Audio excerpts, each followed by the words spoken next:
Now let's look at this slide. It's just a flesh wound. This is the Black Knight from Monty Python. And the line, "It's just a flesh wound," is actually a persuasive strategy. What sort of strategy do you think it is? So when an author uses a famous line from one context but uses it in another context, could be like a modern one, it's called an allusion. ALLUSION. And an allusion is a persuasive language technique, and all of these language techniques come under the persuasive strategies umbrella. This is section 2, knowledge and skills for analysing persuasive texts. And this particular lesson is persuasive language techniques and strategies. What's in this lesson? Quite a lot. So we're talking firstly about persuasive language, then we've got some categories of persuasive language techniques and strategies, once again under this umbrella term. Now what we need to remember here too is that some of these techniques can appear in several of these categories, so there's a lot of overlap. So we've got emotive language, factual, logical language, figurative language, grammar, meta language, formal and informal language, and there are other language techniques as well. The most relevant study design dot points are here for you to look at, and it's identify, analyse and apply the language used by an author to position or persuade an audience to share a point of view. And don't forget, it's always the way in which arguments and language complement each other and interact to position the intended audience. About persuasive language, key takeaways here. When you analyse a persuasive text, you need to identify the persuasive technique or the strategy used to support the argument. Remember, argument is like number one. And you have to analyse how the author supports an argument with this persuasive language. Key word here always being how. How. That helps you avoid a summary. And you need to explain, in some cases, why the language is likely to position the intended audience in a certain way. And that's referring to appeals. Now, what does VCA say? The performance descriptors for the written SAC ask you to identify and analyse language used by the author to position or persuade an audience to share a point of view, and the way in which arguments and language complement one another and interact to position the intended audience. The assessment criteria for the exam includes analysis of ways in which language and visual features are used to present an argument and to persuade. Now here you need to remember, as an experienced assessor, we see a lot of this, inclusive language, rhetorical questions, often incorrectly identified, and statistics are probably the three most common persuasive language techniques identified by students.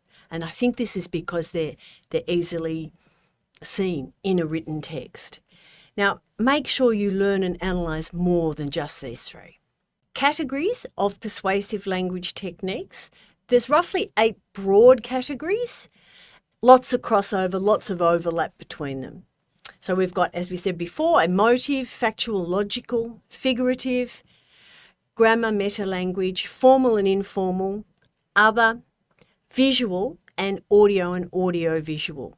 Now you can access lesson 2G for visuals and 2H for audio and audio-visual texts. Won't be in this lesson. Remember, don't just identify the persuasive language used. Don't make it like a summary or a list of techniques. You need to say how it is used by the author to support an argument and position the audience. Let's start with emotive language.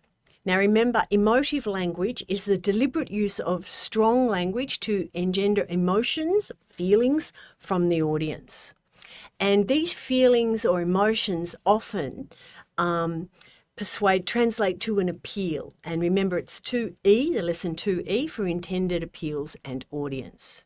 So let's have a look first. We have anecdote, brief personal story. For example, my friends and I met in our wonderful wetlands last week for our usual serene walk and chat. How does it persuade? It connects with an audience. a targeted audience or intended audience, and it personalizes a text because you're telling this personal story. And this is likely to appeal to personal feelings or emotions.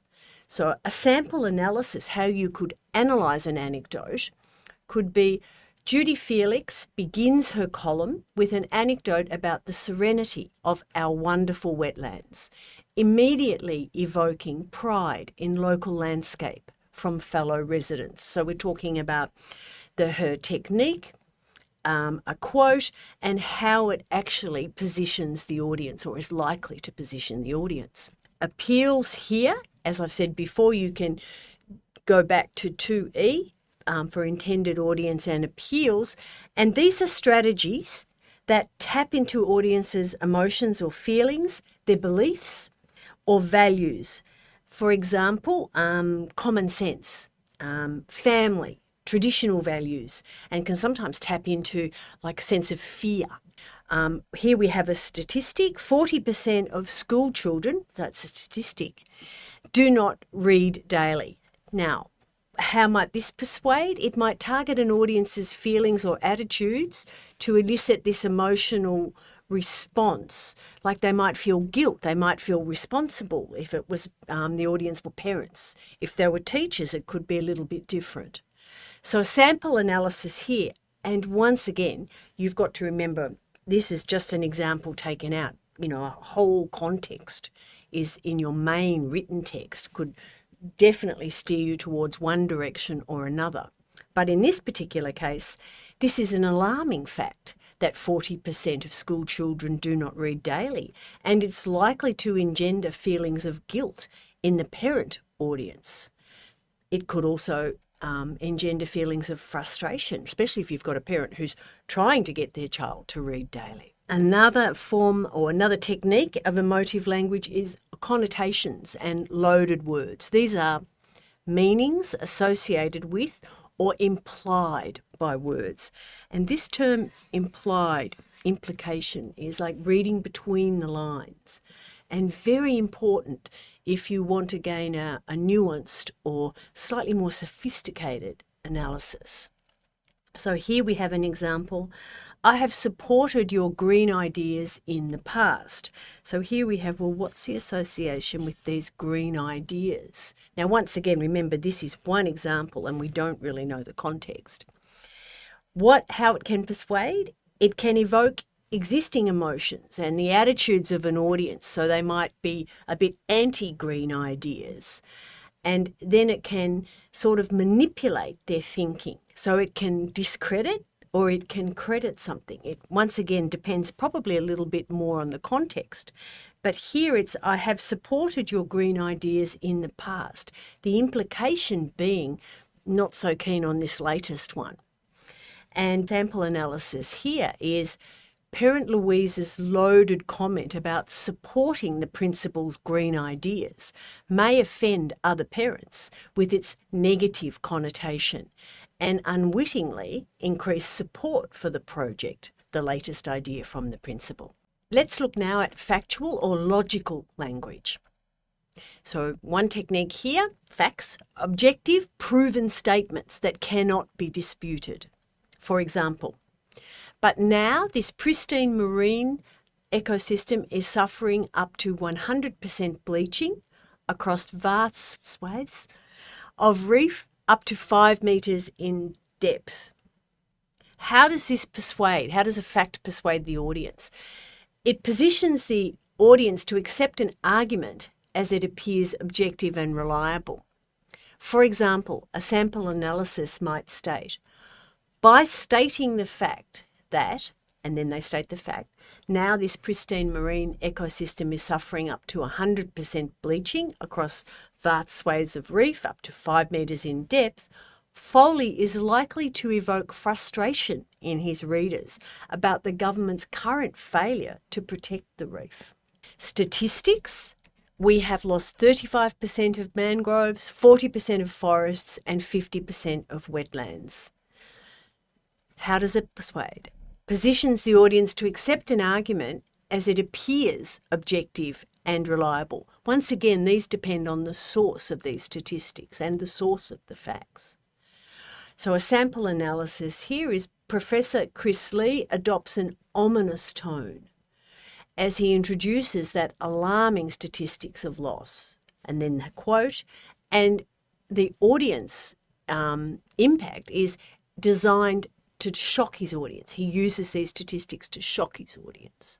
Expert opinion is another factual logical language technique. Use of titles and expertise. Now you've got to be careful here. We're checking also that the statistics are from a credible source, and also that the titles, for example, if it's a doctor, is it a medical doctor or is it a doctor of history? If it's a doctor of history commenting on medical problems, then it's not nearly as credible. So let's have a look here. We've got Professor Austin of the Central Highland Hospital. How does that persuade? It adds status and credibility to an argument, and it positions the audience to accept the evidence that's offered because they assume there's expertise associated with this title. So we look here at a sample analysis when we see respected Professor Austin's role as chief haematologist influences listeners to accept his advice to know your blood type. Now let's look at figurative language. And figurative language is defined as language that doesn't use a word's strict or literal meaning. It adds a bit of a creative flourish, and it can be used as a shortcut, often to explain a complicated idea. So you'll be familiar with some of these already, and I'm sure that you've used them and you probably know them in the back of your head, but good to just go over. So we have alliteration, repetition of consonant sounds at the start of the word. Brilliant blues, blast Brisbane. And we can see, how does it persuade? Well, it engages the reader and it highlights key terms related to the topic, and it's often used in headlines.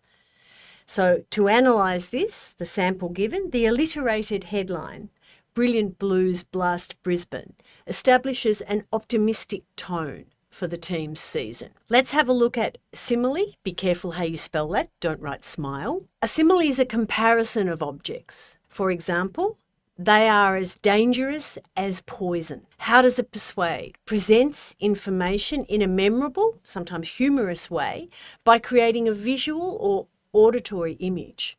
It connects with the audience's experience.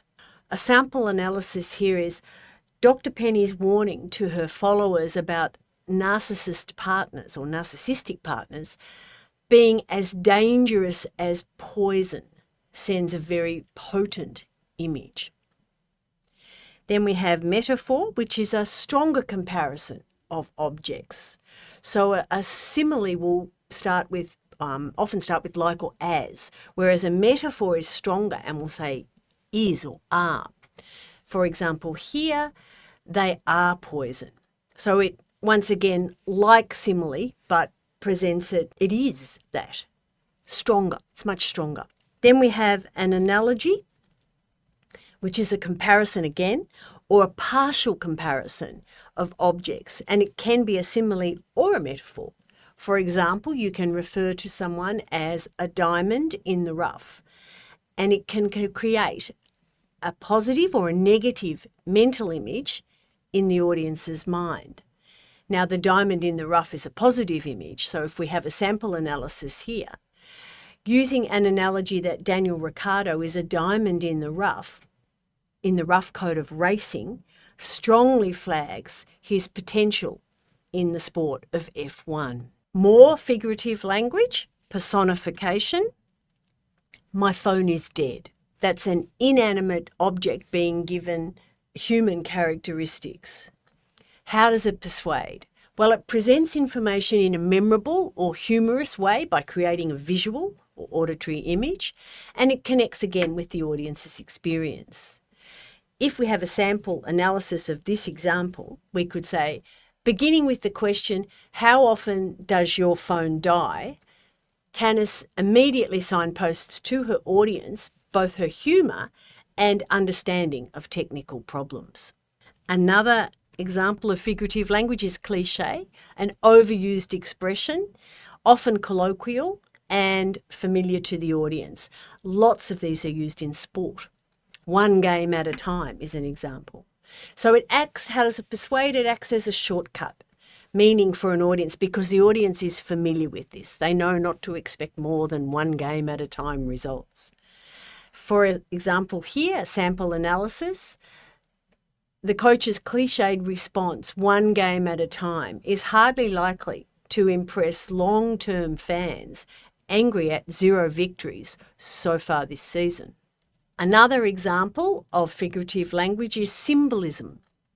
Images that represent ideas. An icon is a symbol of a sacred or beloved subject. For example, the opera house, kangaroo, koala, there's lots of them. How does that persuade? Well, it can appeal to the audience's feelings of tradition, nostalgia, patriotism, etc. Lots of different ways. A sample analysis here. The footage of a flag with a boxing kangaroo acts as a reminder of Australia's fighting spirit, and it may arouse patriotic and nostalgic feelings among viewers of a time past. So here we have euphemism. Use of a milder, less direct expression, rather than one that's an expression that's likely to offend or upset. For example, Arthur is no longer with us, meaning that Arthur is dead. We don't need to put the dead in the brackets there because that's implied. How does it persuade? It can demonstrate an understanding of not upsetting or offending an audience. And this gets around to knowing your audience really well before you write. So sample analysis here. Principal Oscar euphemistically refers to Mr. Scabbers, the school wellbeing dog, as no longer with us in the Year 12 assembly, thus acknowledging his death while maintaining a positive outlook.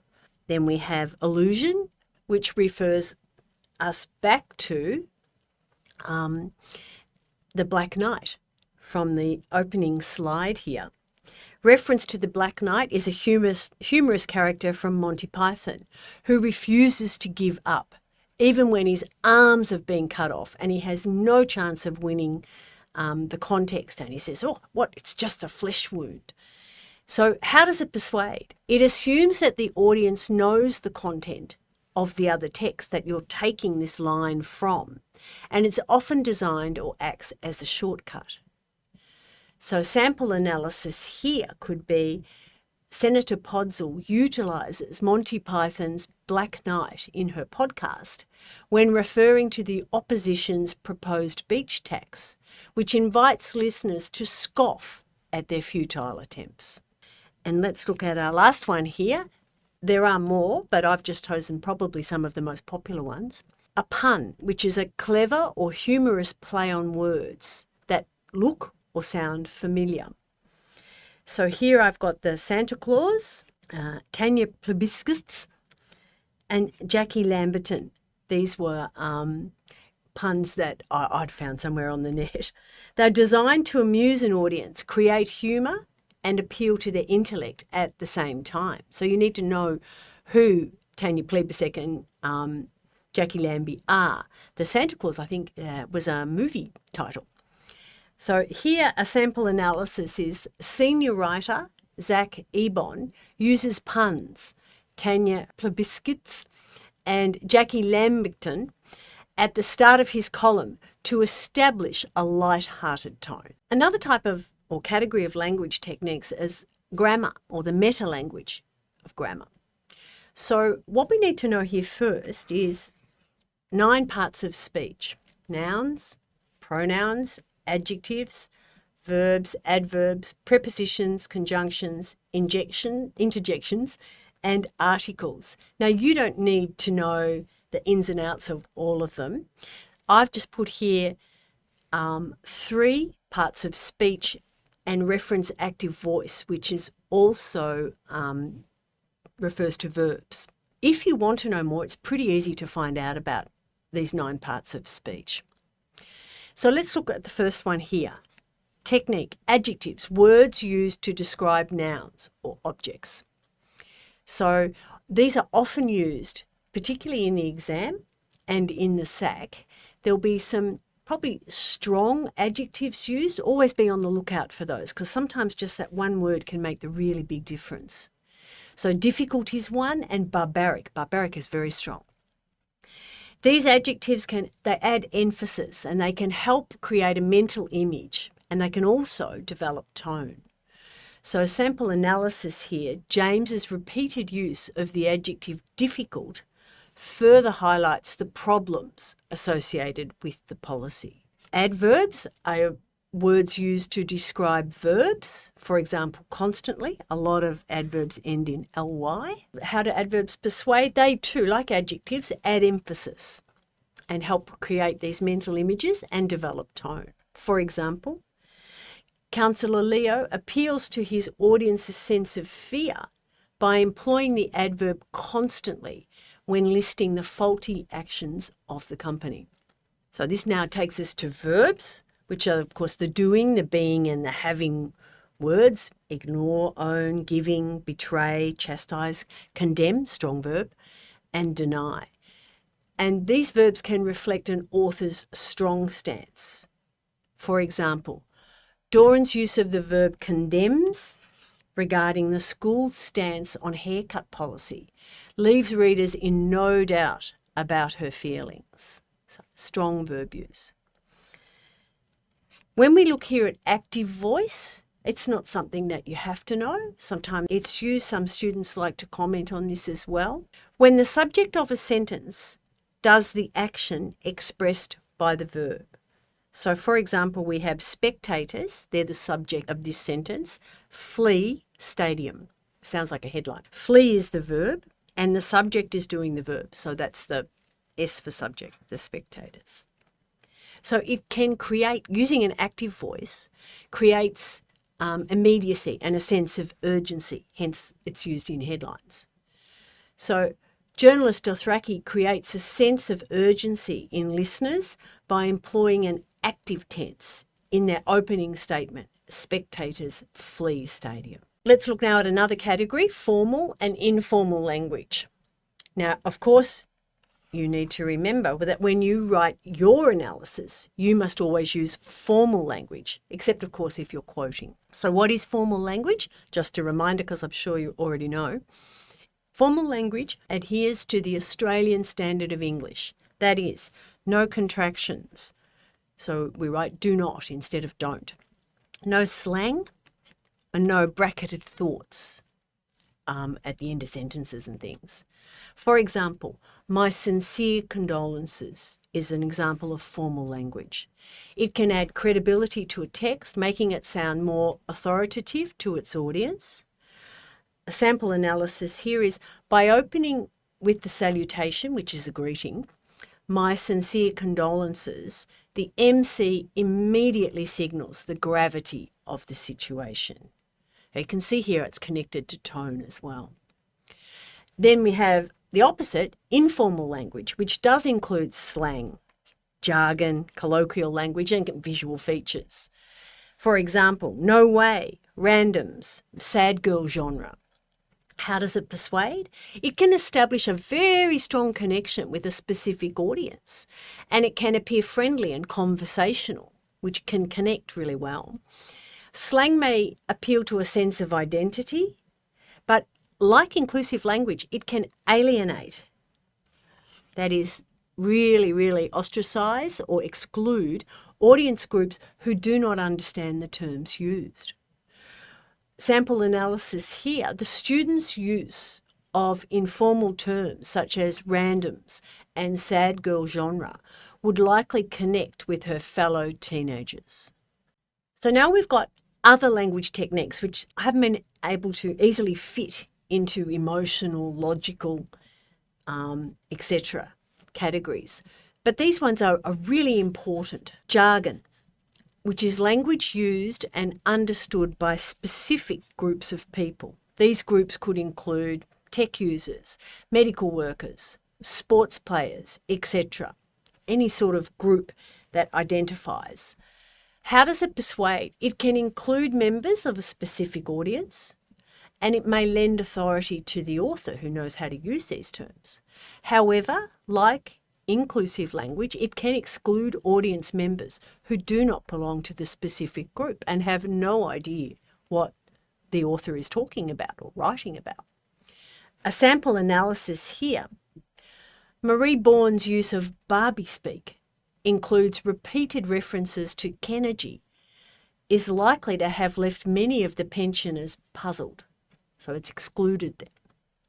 Generalisation, these are good ones, this one. A broad statement that suggests what is true for some members of a particular group is true for all members of that group. So it generalises, that's the verb. For example, all citizens respond to strict directives. How does it persuade? It appeals to the audience's prevailing prejudices or general common sense. So it can be the good and the bad. And it seeks to exclude those who do not agree. For example, sample analysis. President Putout generalises that all citizens respond to strict directives in a bid to rationalise his draconian measures, like really strong, strict ones.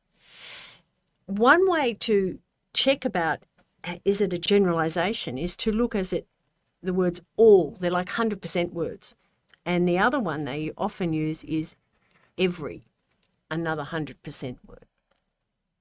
Rhetorical questions. This is a question that does not require an answer because the answer is already understood or is in fact embedded in the question.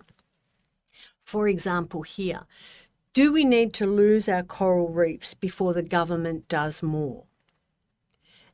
How does it persuade? This is a technique that can position an audience so that to disagree would be to reject the point. That clearly invites agreement. So if we look back here, we go, well, of course we don't want to lose more coral reefs. It's obvious, so you can't disagree there. It can also signal a tonal shift and introduce a new point in an analysis.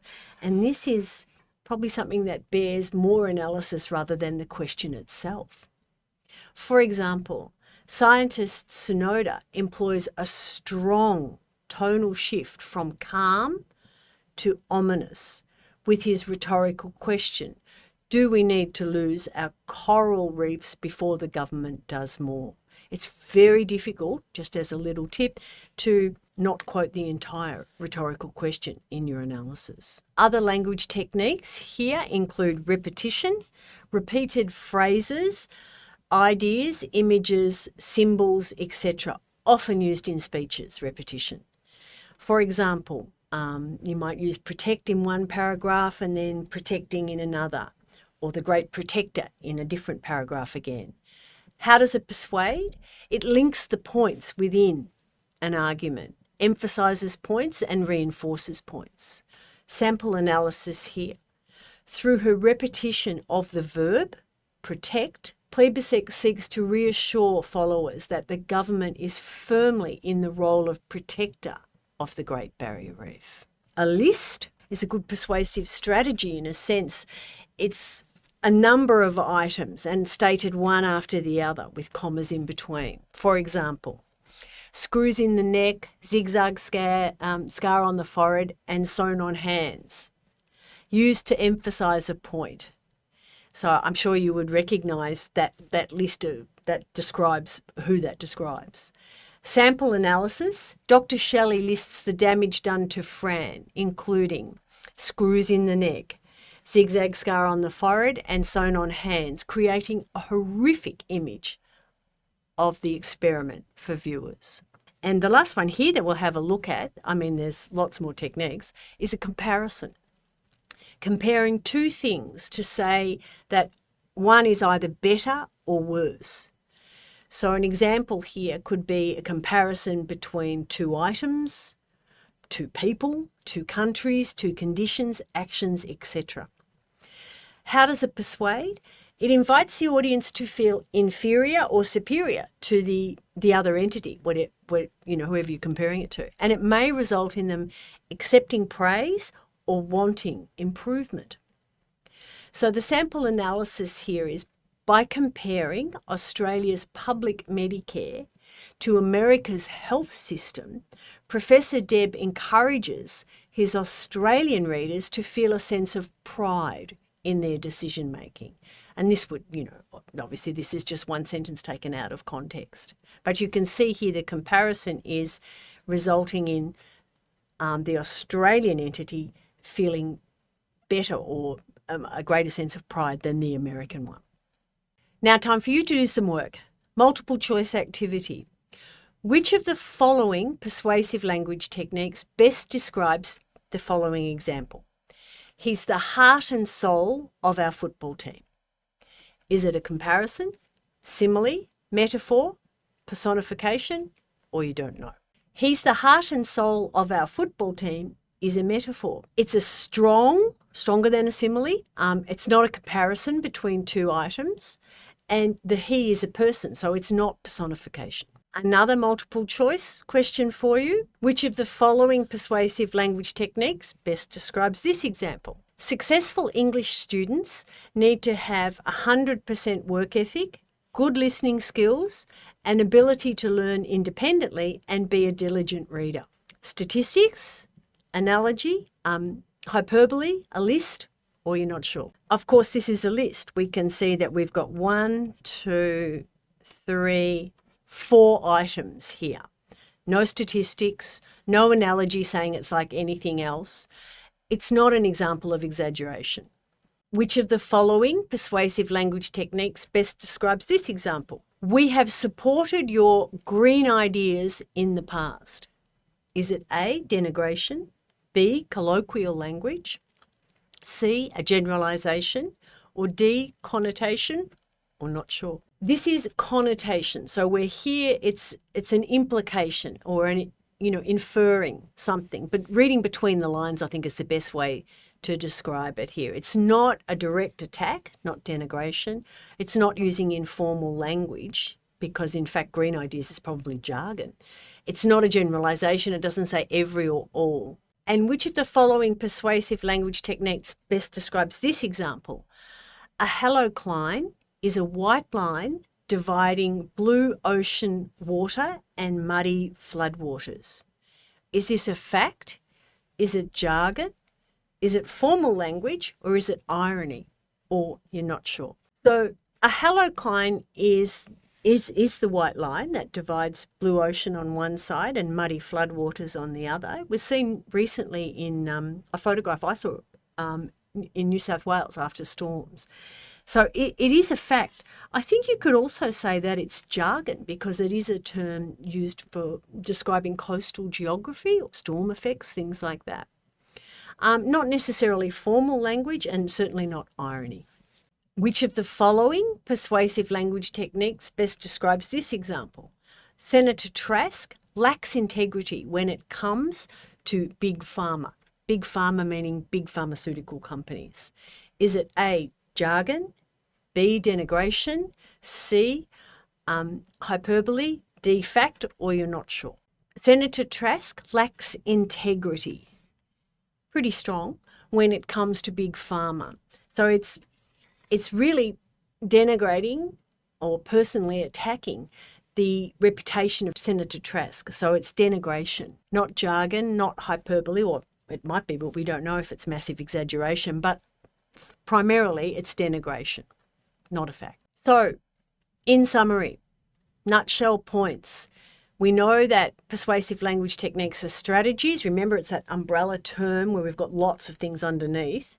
When analysing the persuasive text, you've got to identify the technique, but use how it's used to support an argument. How is such a really big point here? Please don't just list techniques. How does the author support the argument? And how and why is it likely to position the audience? We've got lots of different categories here. And this one, remember, was an allusion. Figurative language, reference to another text. What's coming next? In 2G, visuals.